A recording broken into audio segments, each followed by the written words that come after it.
So you're telling me this guy took his testicles, dipped them in the salsa dip because a customer left a bad tip? Yep. That's just disgusting.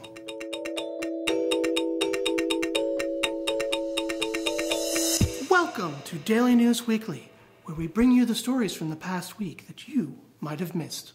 I am Michael Sheridan. Namaste.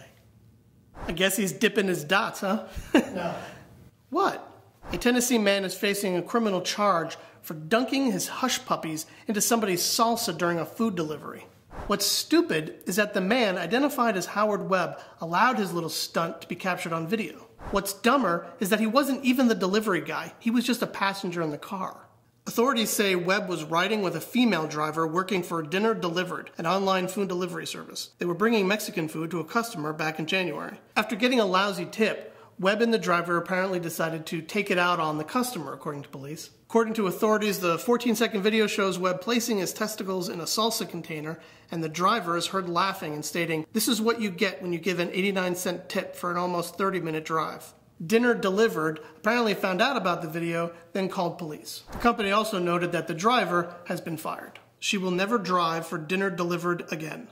As for Webb, according to the Knoxville News Sentinel, he was hit with a charge of adulteration of food, liquids, or pharmaceuticals, a C-class felony. He faces a possible 3 to 15 years in prison and a $10,000 fine. How much you guys want to bet he didn't even bother washing himself after he did that stunt? Right? Oh yeah, I would not want to be his girlfriend. I get wanting to fight a ticket, but I have the feeling this guy is taking it a little too far. A Connecticut man was ticketed for using his cell phone while driving. However, he claims he's innocent, and the cop mistook a McDonald's hash brown for a cell phone. Jason Stiber, was pulled over in April 2018 by Westport Police Corporal Sean Wong Wong. Stiber claims that at the time he tried to explain to the police officer that what the cop thought was a cell phone was actually just the delicious fast food breakfast treat. Stiber also noted that he has Bluetooth in his car and would have no real reason to hold a phone up to his face in order to talk to somebody.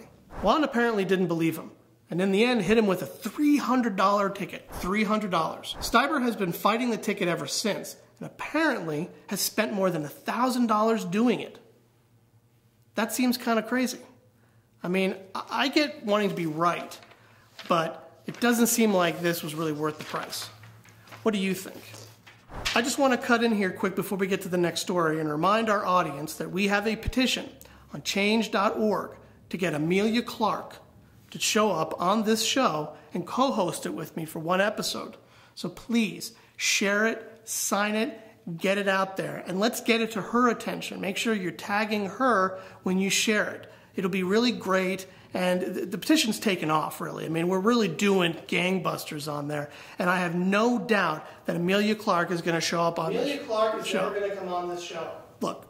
How many signatures do you have? We have a lot of signatures, How many? okay? Just stop. Say it. We do. How many people have signed?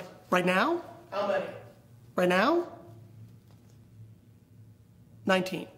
19 signatures. She's never going to go on this show, man. Yeah. Let it go. So please, just share it. Get it out there. Come on, we need your support. A Kentucky teacher says he was fired for posting on Instagram that he's bisexual. Nicholas Brainer was the director of the theater department and teacher of choir and general music at J.B. McNabb Middle School.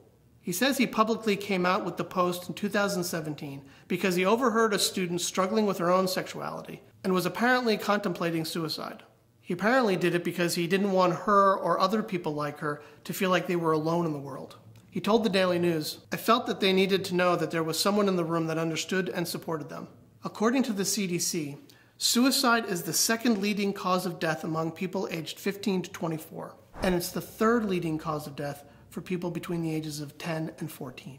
They also say that teens who are homosexual kill themselves at a rate that's 7 times higher than heterosexual teens. Brainer says that shortly after the public post, he was fired. Initially, he says he was told a parent complained about his post, and that since he's bisexual, he might, quote, try to change their children's religious beliefs. Brainer told the Daily News, "I was cautioned about being openly LGBT in a small town. Kentucky is among the states that doesn't have any laws protecting against discrimination over sexual orientation." Brainer says that since he was let go, The school has offered various different explanations for why they've let him go, including performance. But what do you think? Is firing a teacher because they're gay actually okay? We definitely live in an era where a politician can do just about anything, and it doesn't seem to matter anymore. They'll never step down. They'll barely even apologize. Case in point, a local politician in Maryland that's now in hot water for using the N-word. Marianne Lasanti, a Democrat, allegedly said campaigning in Prince George's County, where the population is apparently 65% black, on behalf of another candidate was like door knocking in an N-word district, according to the Washington Post. Lasanti apparently says she doesn't remember using the word, but doesn't actually deny having said it, and instead has simply apologized multiple times. I am sickened that a word that is not in my vocabulary came out of my mouth. It does not represent my belief system, my life's work, or what is in my heart.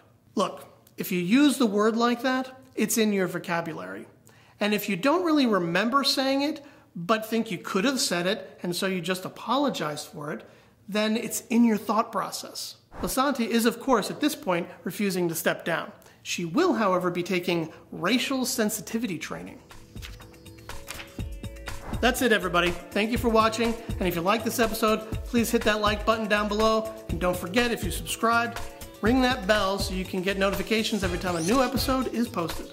I'm Michael Sheridan, my social links are down below, and don't forget, please sign our petition to get Emilia Clarke to show up on this show. Share it with your friends. Let's get those signatures. I'm talking to you 5 people who actually watch this.